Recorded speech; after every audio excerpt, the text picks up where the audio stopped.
wonderful day to have an interview with an extraordinary leader in the world, home-based in America, named Murray Kessler, who's now the president and CEO of Perrigo. So welcome, Mr. Murray Kessler. And Murray, just tell a little bit about yourselves and what you do, and then we'll kick off and talk a little bit about how you've led through the crisis, and then some of your key ideas about leading you might offer to teach people. Sure. Thanks, Jerry. It's a pleasure to be with you. I was actually reflecting on this before I came on, and I don't know if you know, but we're pretty close to going on 25 years of a relationship. I think it was 95 or 96 was the first Bell Leadership Study when you were, or achievement class when you were 30 and I was 15 or whatever. But I have had success in leadership, and I would attribute that to the principles of Bell Leadership and what you've taught me. I use them every day in my professional life and in my business life. My current business life is, as you said, I'm CEO and president of Perrigo PLC, which is a global, it was when I joined the company, a healthcare company, and we've redefined ourselves to be a consumer self-care company. But we make most in the United States, most of the private label or store brand over-the-counter medications. We make some 14,000 different types of medications. But when you buy Walmart's Equate brand or CVS brand or Walgreens brand or Sam's Clubs or Costco, for the most part, 3/4 of that is provided by Perrigo. And what most people don't realize is we outsell the national brands in a big way. So I know we're going to talk a little later about COVID, but as an example where your sort of first line of defense is acetaminophen to make sure your fever doesn't spike too high and do too much damage, we're over half the US supply of acetaminophen. Hey, Murray, can you tell just, maybe it's too long of a story, but when you came into the company had a different strategy and focus, and you changed it. Can you talk a little bit about that, or is it? Yeah, I mean, it's, listen, I've had practice. This is my third CEO position. In fact, I was retired and talked into coming out of retirement to help Perrigo. And I have a formula, and I've developed that. And being a student of you and knowing the importance of writing things down and learning and recording and studying not just what didn't go well, but what did go well. And I learned a pattern through the the 2 turnarounds I had done before, which is that generally speaking, there's usually great people in an organization, and good companies that have been around for a long time that get off track generally still have good products, or the ones I like to, with leading market shares, et cetera. But they tend to get too big, too bureaucratic. They lose their way, and they lose sight of what was the reason they were a successful company in the first place. So I tend to come in and redefine what the company is great at, recognizing that there's lots of good things, but that generally speaking, at least in my experience, companies fail because of poor leadership and poor strategy at the top, and it's not the rest of the organization.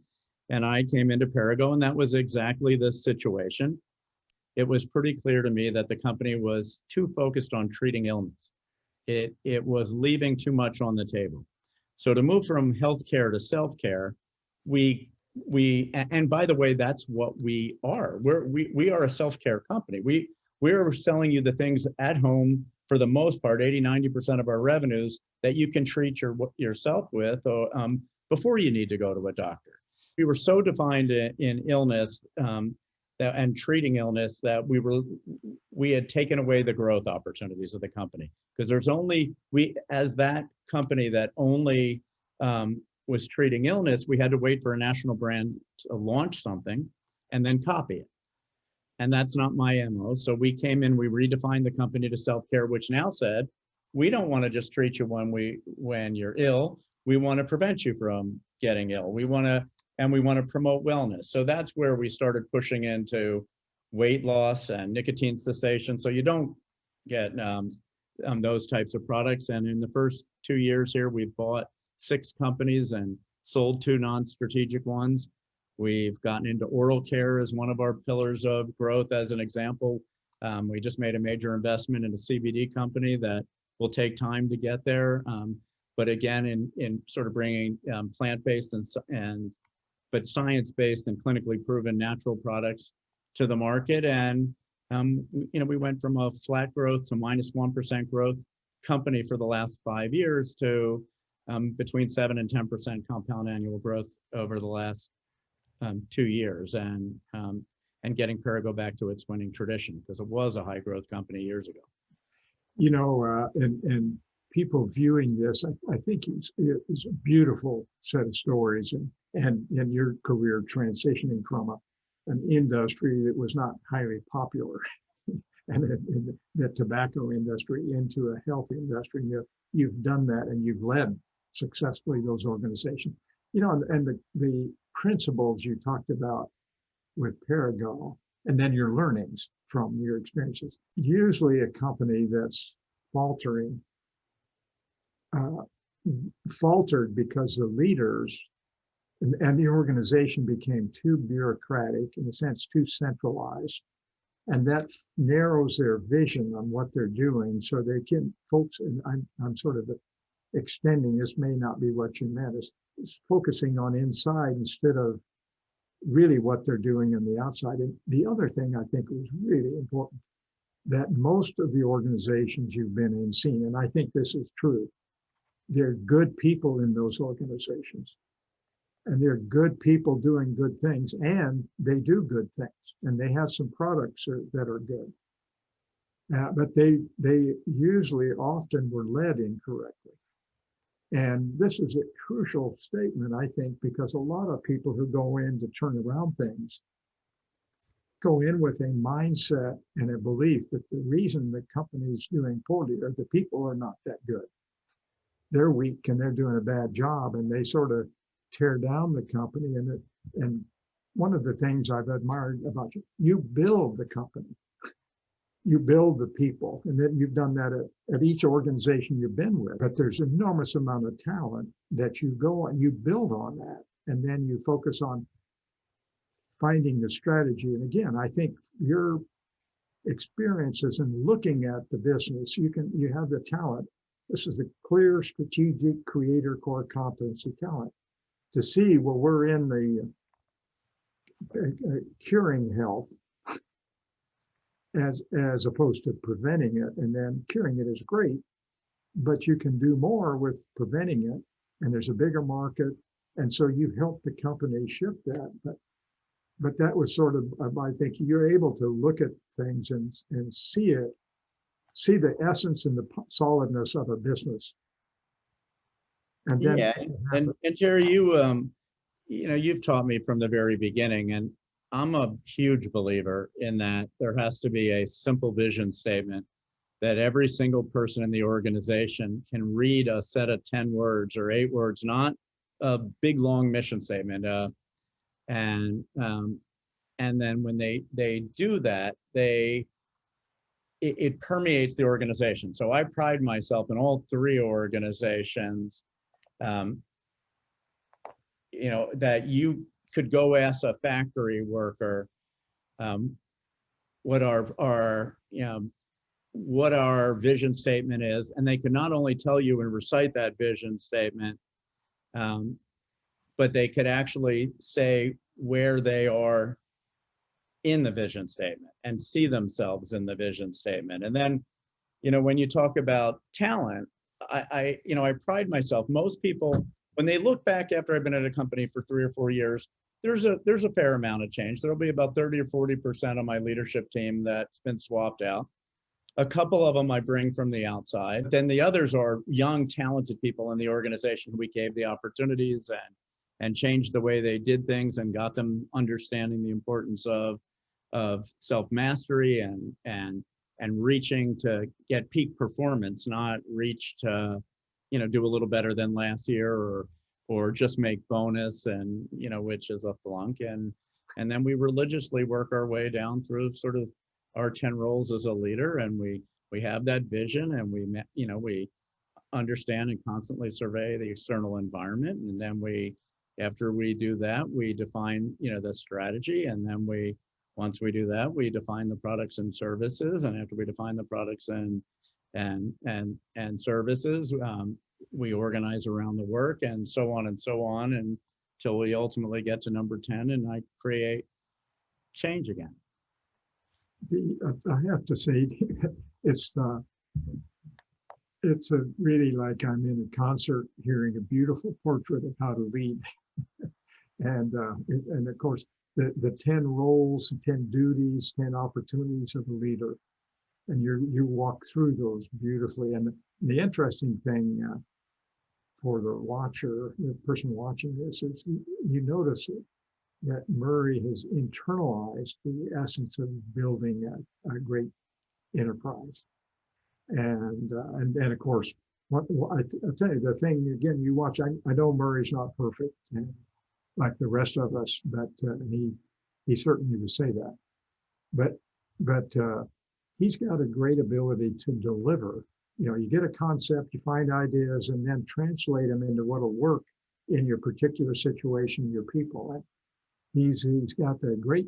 I'll tell you, this is a really actually it portrays a wonderful core competency of self-mastery, where you have to be have vision, creativity, think of big picture strategies, and then you have to turn to implement, produce them, get it done, follow through, execute.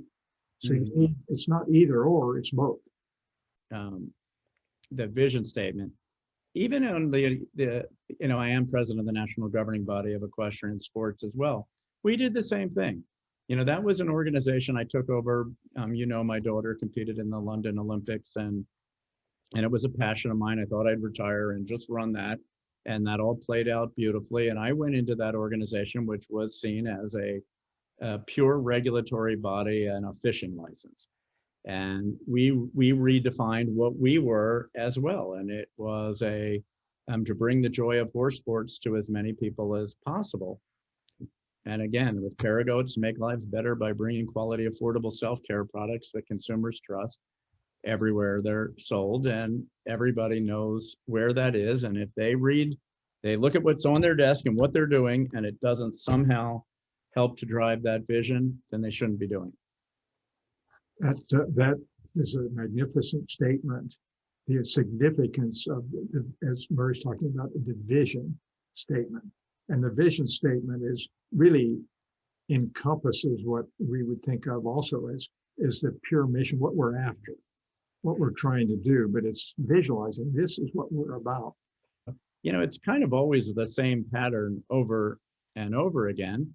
And that, on the what we need to accomplish, and then we have to spend a ton of time on the how we accomplish it. And that is to, foster a culture of where people feel safe to come up with ideas and take chances and not feel like they're going to be punished if they make a mistake, and that they treat each other with respect and listen and operate under a strong set of core values, and that they always want to do the right thing. And that was probably the easiest thing at Perrigo. It naturally, in sort of a more rural country environment in Allegan, Michigan, where the company was founded, and the values were very strong even before I got there.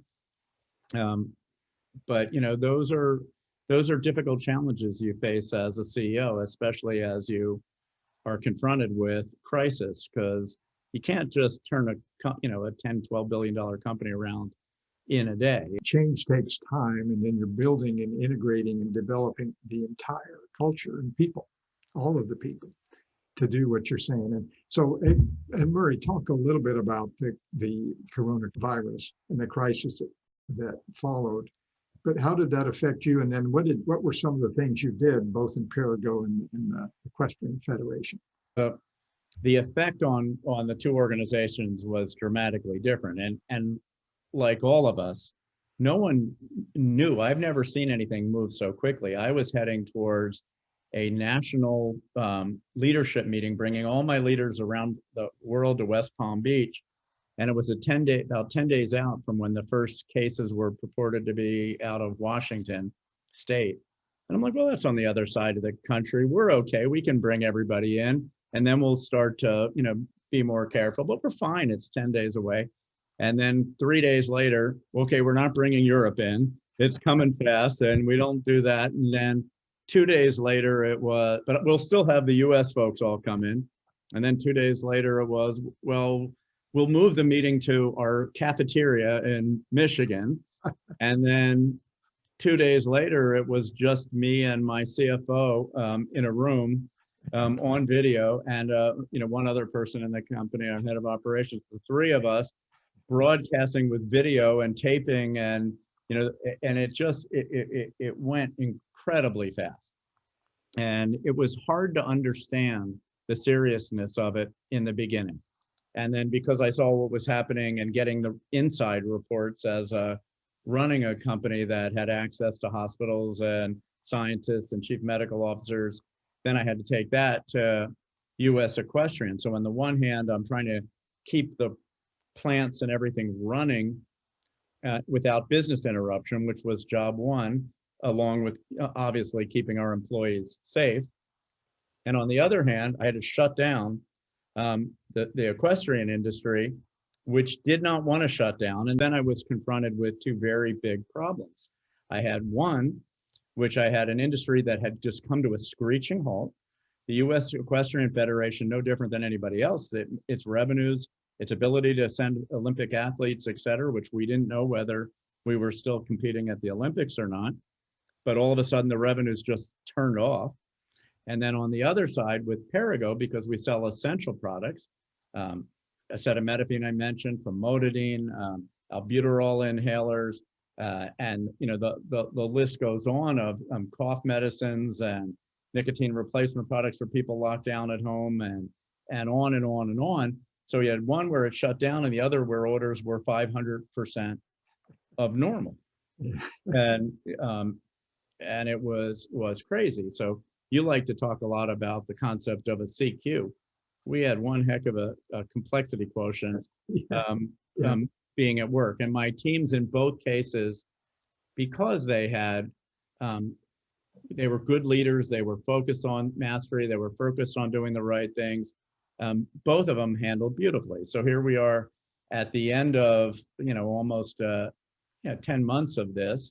And on the Perrigo side, we have been able to run over 25 manufacturing facilities globally, 24 hours a day, 7 days a week through the crisis without missing one shift because of COVID. And we've had hundreds of infections, mostly from outside in family situations or social situations. And on the other side, we were able to restart one of the fastest sports industries to be able to restart and safely keep our events open and running throughout the year. And we're not back to 100%, but we're at about 75% right now, which all considering is darn good. And they both presented very different challenges, but they were attacked the same way. So two interesting questions. What was it like for you to have one of the big world of Perrigo and really massive job, which you managed to create safety and productivity, and then on the other, you had to have a mindset of closing down for safety and then gradually building back. Did you have any trouble at all kind of keeping those straight, or did you just see them as understood that they were separate and different? No, I understood, and the sort of the practicality of it is that the one that shut down took no time once we shut it down, right? Then the management team was working on budgets and things like that, but it was just a complete shutdown for the first few months. The one that took an amazing amount of effort was the Perrigo operation, where demand surged dramatically. So, you first issue, can you work from home? Well, we were in a pretty good position for that, but you didn't know how well it would work or not. but we sent everybody home and to work remotely that could. Then you had the manufacturing facilities who had to come from work, but they were scared.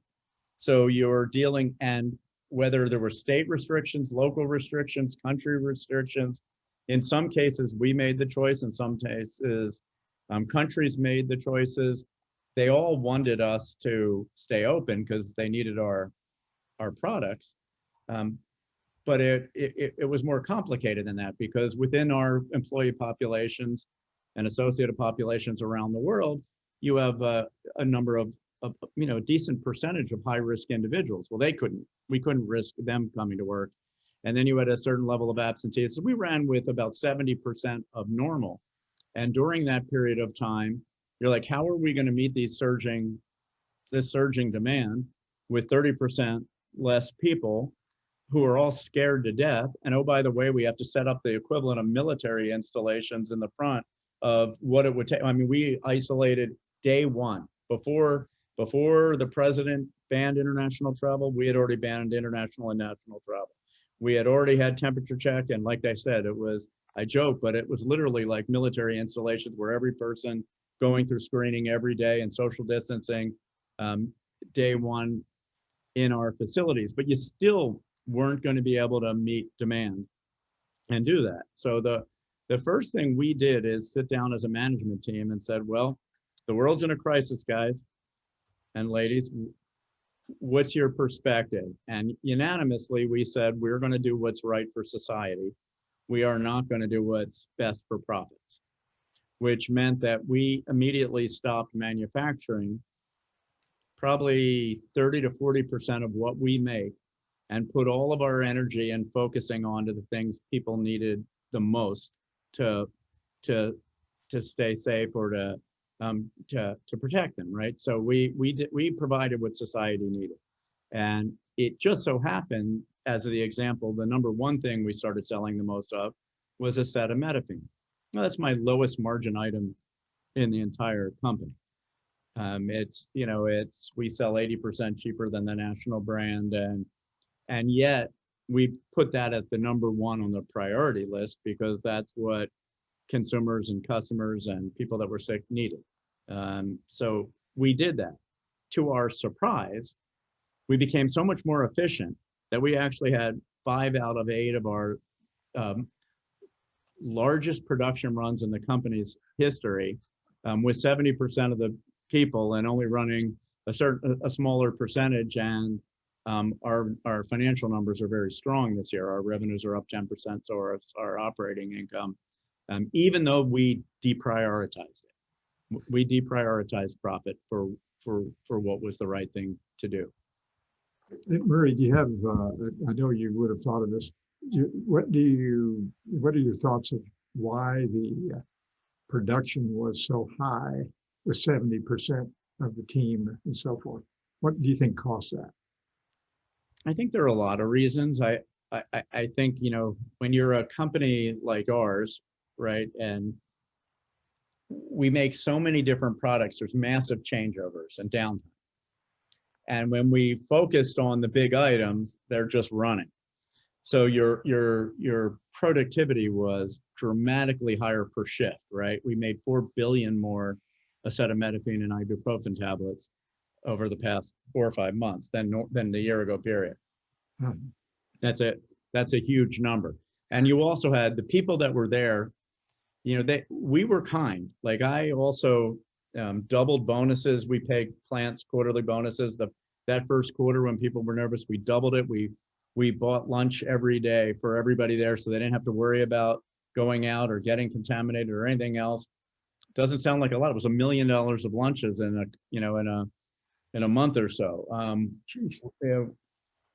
In every single case, we leaned into the employees. So we had a very, very, very, very highly motivated, proud group. And, I went on national television. I was on the Kramer Show and others, and I said it and I meant it. It wasn't a marketing ploy. That these folks were heroes. While I was sitting in my house, nice and safe, working on Zoom from my computer, they were going into a facility and working all day long. And our organization was extremely, extremely proud. So the 70% were there, really wanted to be there, and they were proud of what they were doing. We supported them and rewarded them the very best we can and acknowledged them. And then and they knew we had their safety in mind. And then also the streamlining. And then if you're a good Jerry Bell student, you say, well, what can I carry forward with that? Because now we're making everything again.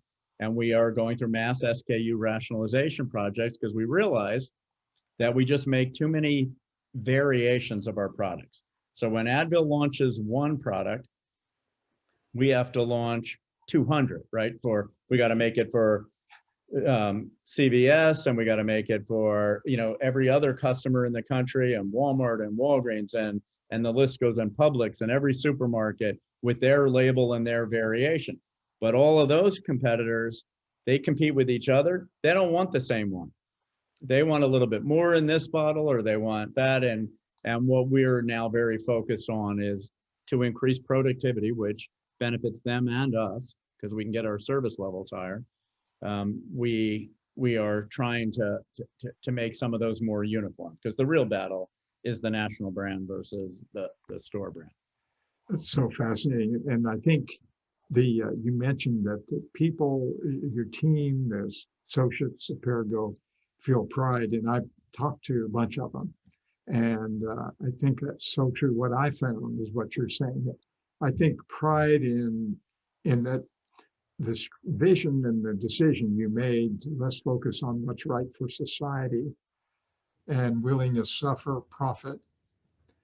I think people, my read was that people felt really proud to be doing something to contribute to the world and to people, and proud of themselves for going to work. And also they were asked to do more. It's a big challenge, but I think people, when they are deeply committed to something they value and believe is worthy of their energy, they give a significantly increased discretionary effort. Yeah, they do. And a good example of it is when you couldn't buy sanitizer. We don't make sanitizer, but the folks in our New York facility that were right in the worst part of the battle in the beginning said, we can make it. Let us make it, boss. And so they made 500,000 bottles of sanitizer, and we don't sell sanitizer. We gave it away. We gave 250,000 bottles to New York hospitals, and the other 250,000 bottles to Michigan hospitals, and they were proud. And we only ran it for 2 weeks to make sure to help with that initial short-term supply. And then that was sort of the beginning of it. And then then it went through phases. And then the next part is, how do you communicate with everybody when you're not having meetings, when you're not sitting around, and I no longer can travel the world and make myself visible and do town halls. And then that was a whole another phase of dealing with the crisis. But what was your thinking on that, on the communications? So, my head of operations, Ron, you've met Ron. Yeah. He would come to work every day, although he wasn't allowed in the plants either, because he wasn't considered an essential worker to be in the facility. So he sat in the corporate offices, the only person every day, came to work every day because they were there. And there was no one else around him, so he was socially distanced. And he, I think, has shot 70 videos himself with his iPad, and he would talk to people and remind them and thank them, and he'd send out a personal message at least once or twice a week. And then I turned the leadership conference into all video, and people are in crisis, but it was 2 hours, 3 hours worth of content. And I sent it out, and then a couple days later, they had time to look at it. Then I sent them, 5 questions. And I asked them to play back, what was their learning from it? And I wanted them each to write me an email, and there were 400 leaders, and I got 400 responses, and I wrote back to 400 of them. And then I started missing the town halls. So I started doing video town halls where I get on and I talk, and investor conferences, that took care of itself. They started having virtual investor conferences. And I think one day I did break the rules, and before I came back down to Florida for the winter, it had been about 3 or 4 months. Our plants were running safely, and I did walk the floor and spend time with them and thank as many people as I could. And next week I have a Belgian town hall where people can ask me questions, and I go through a few slides, and it's a lot of work. It's a lot of work.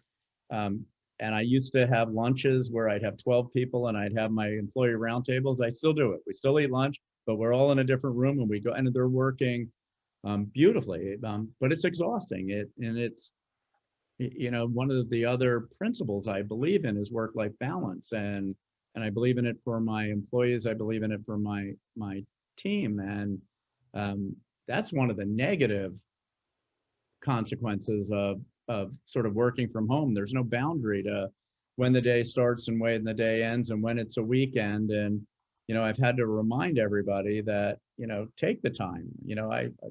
I told you this, but I've learned to scuba dive, and I'm riding bikes 30 miles at 6:30 in the morning to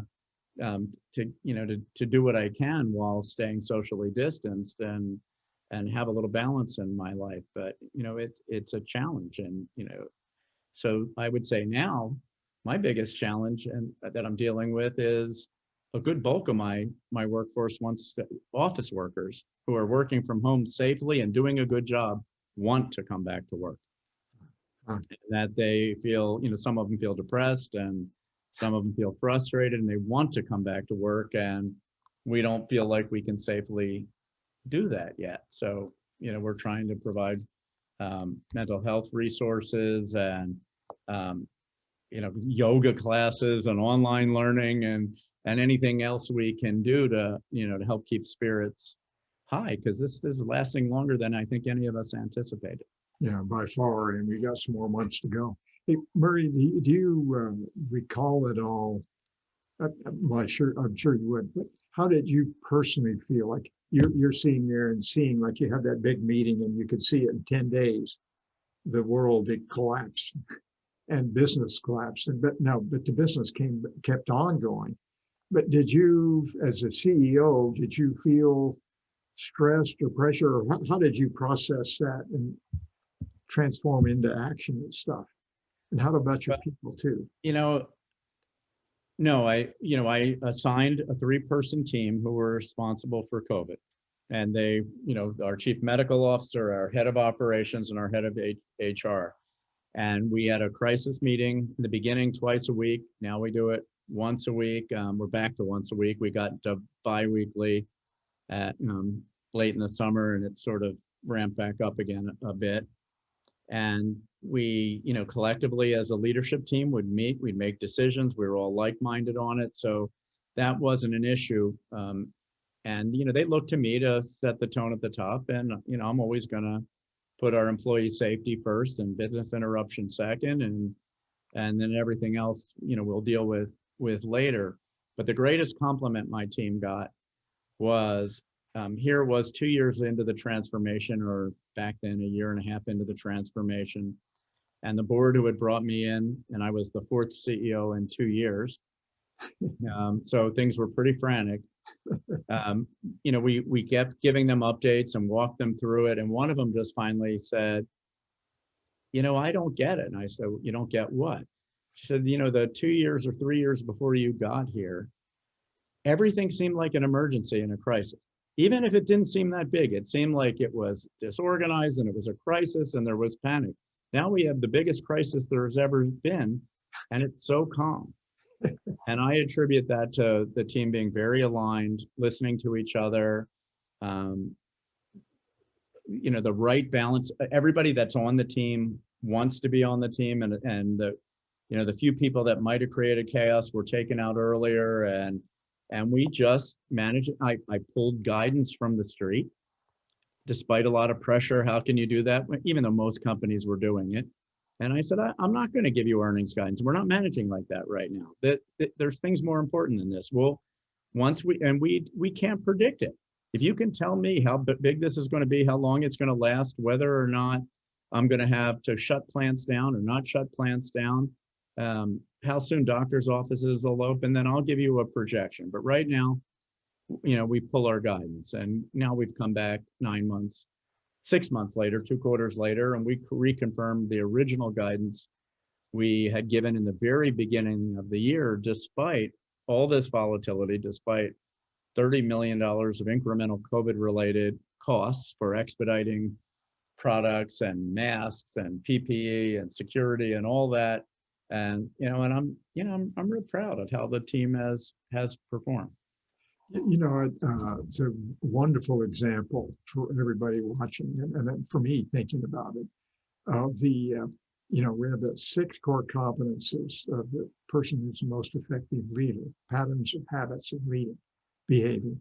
And Murray just demonstrated all of them, but as he does. One particularly I'd like to focus is on the competitor core competency, and which means you study what's going on, you make a decision because you think it's the right decision, and you resist the pressure to do some things that might be ineffective, and you're willing to do things that are different than what maybe everyone in the industry is doing. You're willing to walk down a path alone without a lot of followers and maybe go against the tide if you really have done your homework and think it's right. You do it because you think it's the best thing to do, not to try to prove a point. He was willing to stand up to investors and say, well, we can't give you our projections and predictions of what the business will be like. It's not possible. So he's willing to say that and say, here's what we're doing. And it was different than what they're pressuring a company to do. And it was the right thing to do. And so it takes the confidence to not be a pleaser or fall back or give up or cave in or try to fuzzy your way through it. But it's also a realistic strategy, and it's a positive thing to do. And I'm sure I'm guessing they probably resisted, grumbled a little bit, but they certainly had to realize you were right.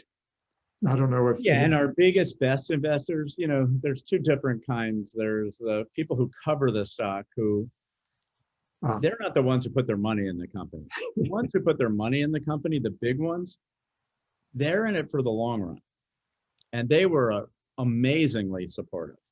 It's the ones who write the headlines on the sell side analysts and all that who were, well, we better watch this. We don't know what this can mean for Perrigo, and trying to read it. But the ones who thought we were doing the right thing and building a great company and making the right decisions at the end of the calls would say, thank you. And thank all your employees for us. Yeah. I'm sorry, that is a terrific differentiation. So, and one other observation, I don't want to forget it, and I know we're about out of time here, but one of the things that we've learned, and I think Murray demonstrates and has done it, actually thinking back at all of the wonderful steps of your career, when the test of a person, a test of a leader, is how you behave under pressure. This has probably been the biggest pressure crisis, well, that we've had since maybe the Great Depression or 1919 and so forth, 100 years.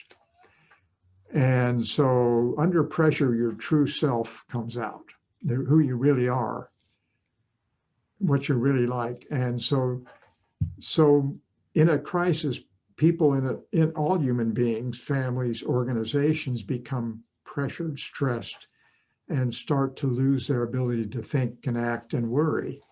And what a leader's job is to lead calmness and to not be foolish, look at reality, but